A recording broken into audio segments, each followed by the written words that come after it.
जय हिंद मित्रों, इस वक्त हम मौजूद हैं बालको थाना क्षेत्र अंतर्गत। यह रिंग रोड है, कोरबा जिले का उपनगरीय क्षेत्र बालको अंतर्गत यह रिंग रोड है। और यहाँ पर ठीक हमारे पीछे जो आप व्यवसायिक स्थल देख रहे हैं, पीड़ित एक व्यक्ति को आप देख पा रहे हैं। इनके साथ में एक ऐसी अनहोनी घटना हुई जो कि बर्दाश्त करने के योग्य नहीं, क्योंकि इनका मेहनताना इन्हें नहीं दिया जाता। यहाँ तक चलो फिर भी जो है बात थोड़ी सी समझ आती है, लेकिन उसके पश्चात जब मेहनताना की लगातार यह मांग करते रहे, बिल देते रहे, और उसके पश्चात इनके साथ मारपीट की जाती है। दुकान में घुसकर यहाँ पर कई गुंडा प्रवृत्ति के लोग आते हैं और उनसे मारपीट करते हैं। मारपीट करने वाला सज्जन व्यक्ति तो होगा नहीं, तो स्वाभाविक सी बात है गुंडा प्रवृत्ति के लोग इनके साथ मारपीट करते हैं। ये जानते हैं कि मारपीट करने वाला शख्स कौन थे, किनके द्वारा भेजे गए।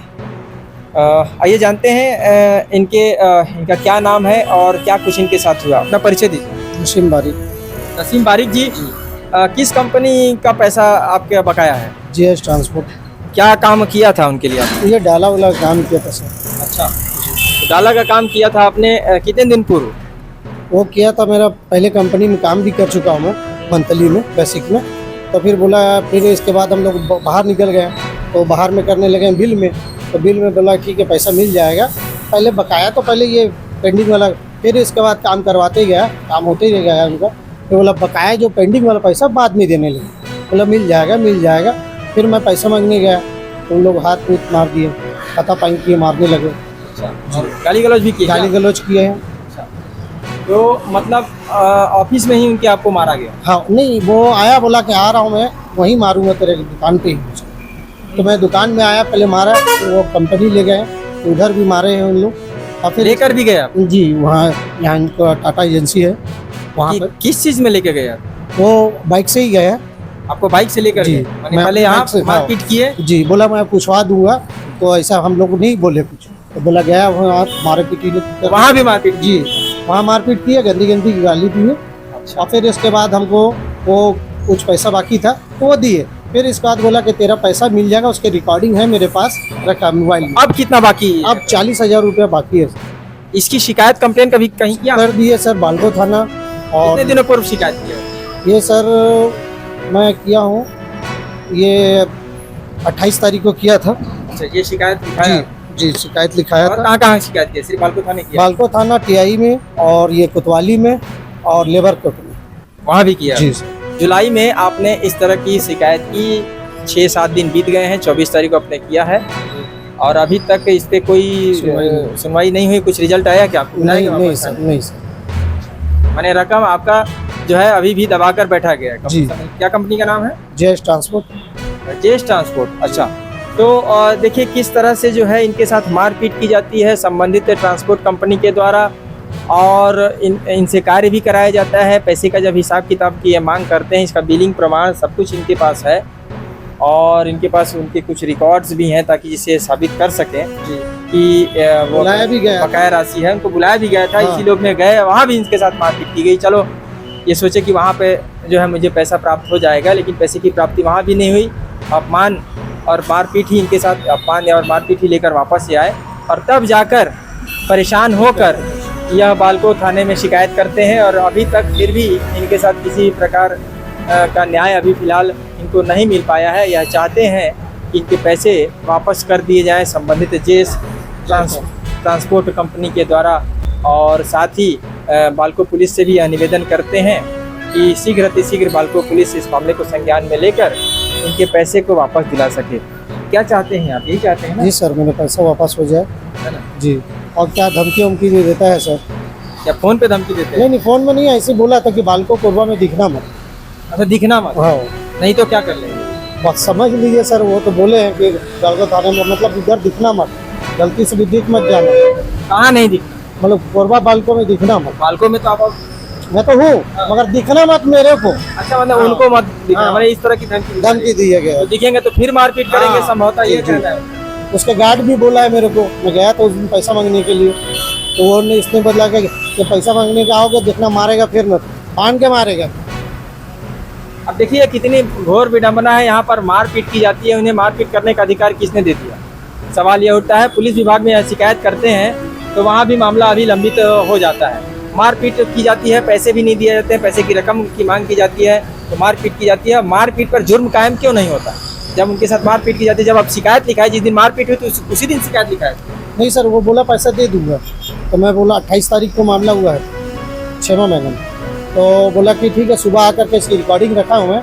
बोला सुबह आकर के किंतु परंतु नहीं होगा, मैं उनका जो रिंकू राय का भाई बोल रहा हूँ, आकर के पैसा ले जाना, आपका जो भी हिसाब है ले जाना। और गया तो बोला ठीक है, अभी बिलिंग वाला जो बिलिंग करता है, जो पैसा देता है वो नहीं है कैशियर।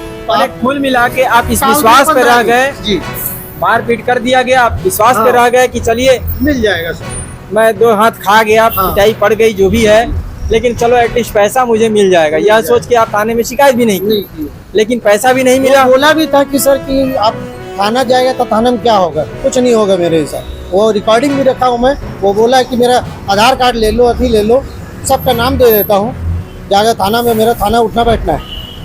अच्छा, उस टाइप में भी बात बोले थे सर, वो रिकॉर्डिंग भी है मेरे पास। माने इतना उन्हें भरोसा है, जेस कंपनी के ऑनर है वो, क्या नाम है उनका जो धमकी दे रहे हैं, इस तरह की बातें कर रहे हैं? ये मुंशी है, क्या नाम है उस मुंशी का? उसका है नीरज नाम। नीरज जी, नीरज ने आपको धमकी दी है? जी, बालको कोरबा में दिखना मत। वो ओमकार दिए, ओमकार राहुल, वो कौन है? वही उनके मुंशी है जो आए थे मारने के लिए। माने जेस ट्रांसपोर्ट के सारे मुंशी हैं, मालिक नहीं है? मालिक नहीं, मालिक तो पैसा के लिए बाहर जब भी जाते मिलता ही नहीं। अच्छा, वो मालिक नहीं मिलते, लेकिन हाँ। मुंशी माने सुपरवाइजर और मुंशी इस तरह से मतलब जो है पावर में है कि रोज हम थाना में उठना बैठना, हमारा कुछ नहीं कर हाँ, सकते। कुछ नहीं। आप उनका देख लीजिए इस उनका तरह एक भाई है ना वो, हाँ, जी, सतीश जो उसका भाई है, इसका ये सेठ जी का बोलता है भाई है। वो अपने आप को उनका भाई जी, रिकॉर्डिंग है ठहराता उसका। है। जी जी, ठीक है, भाई हो चाहे कोई भी हो, लेकिन इस तरह से यदि जो है हम थाने में उठते बैठते हैं, हमारा उठना बैठना है, हमारा कुछ नहीं हो सकता है, जो शिकायत लिखाना लिखा के दिखा दो, और वह बात सामने भी आ रही है, शिकायत तो लिखवा दिया इन्होंने, लेकिन कोई सामने अभी तक रिजल्ट सामने आ नहीं रहा है, तो कहीं ना कहीं आखिर इस तरह का मनोबल उन्हें किसने दे दिया? किसकी वजह से उनको इस तरह का मनोबल प्राप्त हो गया कि वह इस तरह से लोगों को आके मारपीट करते हैं और दूसरे बात यह कह देते हैं कि जाओ जो करना है कर लेना, और थाने में शिकायत करोगे तो हमारा कुछ नहीं होगा। थाने में अंत होगा तो इन्होंने शिकायत भी करी का मामला है, लेन देन कभी नहीं, इन्होंने अपना काम किया है, एक तरह की मजदूरी की है, और मजदूरी का जो है इनको पैसा पूरी तरह से नहीं मिला है। जबकि गांधी जी ने कहा था कि मजदूर का पैसा, मजदूर का पसीना सूखने से पहले मिल जाए, यह बेहतर है।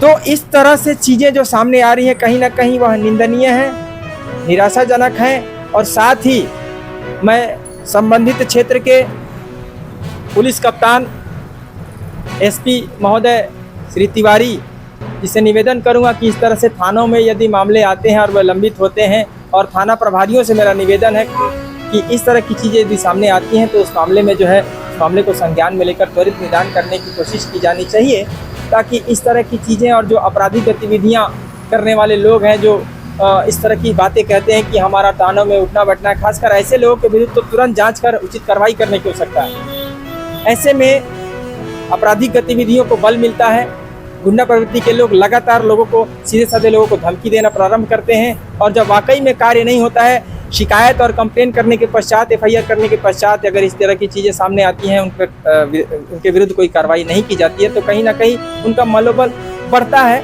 और इस तरह के आपराधिक गतिविधियों को बल मिलता है।